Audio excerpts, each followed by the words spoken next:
এটা যে শিল্পীর কাজ। শিল্পী চায় নিজেকে সবার মাঝে ছড়িয়ে। তার মানে তোমার মায়ের রান্না আমরা সবার বাড়ি বাড়ি পৌঁছে দেব? হতে পারে, তোমরা এটা করতেই পারো। সেটা না হয় হলো, কিন্তু আমার বাবা টুনটুন ওদের নিয়ে কি করা যায়? আরে তোমরা কেউ তো মাথাটাকে খেলাচ্ছ না। আচ্ছা, সবার বাড়ি বাড়ি গিয়ে খাবার পৌঁছে দিতে হবে কেন? যদি তার বদলে এখানে আমরা সবার খাবারের ব্যবস্থা করি, হ্যাঁ, আর সেই ব্যবস্থার সাথে গানও থাকলো। ইয়েস, আমরা একটা ব্যান্ড দল করতে পারি, তাই না ভাইয়া? ব্যান্ড দল? হ্যাঁ, আমাদের একটা গানের দল, বাবা আমাদের মিউজিক দেবে আর আমি আর মিশাল গাইব।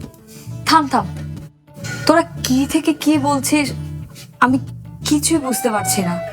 আমি বুঝতে পারছি, ওরা সবাই মিলে এখানে একটা রেস্তোরাঁর কথা বলছে। সঙ্গে থাকবে ব্যান্ড দল, সেখানে গানও হলো, রান্না বান্নাও হলো, আর তোমাদের ওই ইমুলের কাজও হলো। আমরা সবাই মিলে তোমাদেরকে সাহায্য করলাম। দুই পরিবার মিলে একটা রেস্তোরাঁ চালালাম না হয়। মানে এধার আর ওধার একসাথে? অসম্ভব। অবশ্যই সম্ভব। আমি সবার সাথে কথা বলি, তোমরা কালকেই এদের সবাইকে ডাকো।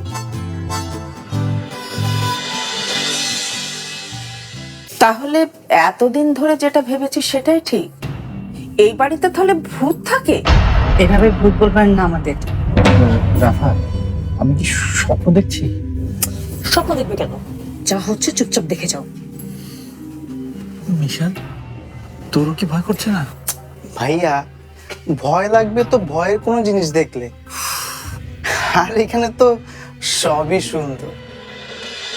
এতদিন কি হয়েছে না হয়েছে তা আপনার সবাই জানেন। আমরা যখন এখানে উঠে এসেছি, কেউ কেউ সেটা মেনে নিতে পারে, তা মেনে না নিলেও কোনো ক্ষতি ছিল না। তা আপনারা আমাদের বিরুদ্ধে যা করেছেন, বিশেষ করে আমার মেয়ের বিরুদ্ধে, তা খুবই জঘন্য এবং নিন্দনীয়। তবে হ্যাঁ, এখন সময় এসেছে এসব ভুলে একসঙ্গে বাস করা। একদম আমার মনের কথা বলেছেন। অনেক হয়েছে ঘৃণার বেশাতি, এখন একটু শান্তি চাই, একটু ভালোবাসা চাই। কাদের জন্য ভালোবাসা? যাদের জন্য আজ আমাদের এই অবস্থা, তাদের জন্য? আপনাদের আবার কি অবস্থা খারাপ হয়েছে? অবস্থা তো খারাপ হয়েছে আমাদের। আপনাদের জন্য আমার মেয়েটা তো মরতেই বসেছিল, আর আপনার মেয়ের জন্য তো আমরাই মরে গেছি। আমার মেয়ে কোনোদিন কারো কোনো ক্ষতি করেনি। কি বলতে চান আপনি?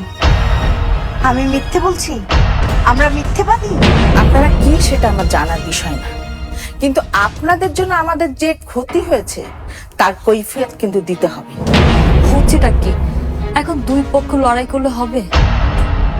আমরা তো শান্তির জন্য মিটিং এ বসেছি, যুদ্ধ করতে না। শোনেন, ঝগড়া করে কোন লাভ নেই।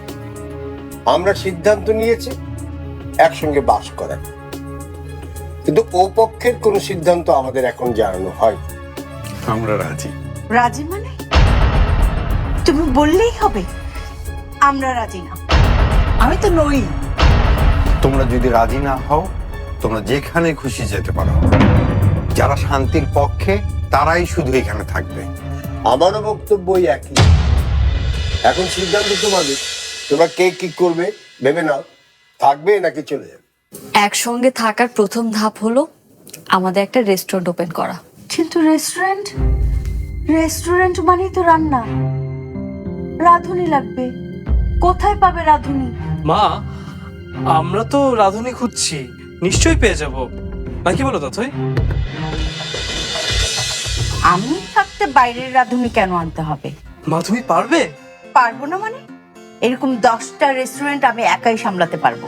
ঠিক আছে, রেস্টুরেন্টের সব রান্নার দায়িত্ব আপনার, আর মিউজিকের দায়িত্বে 3 জন।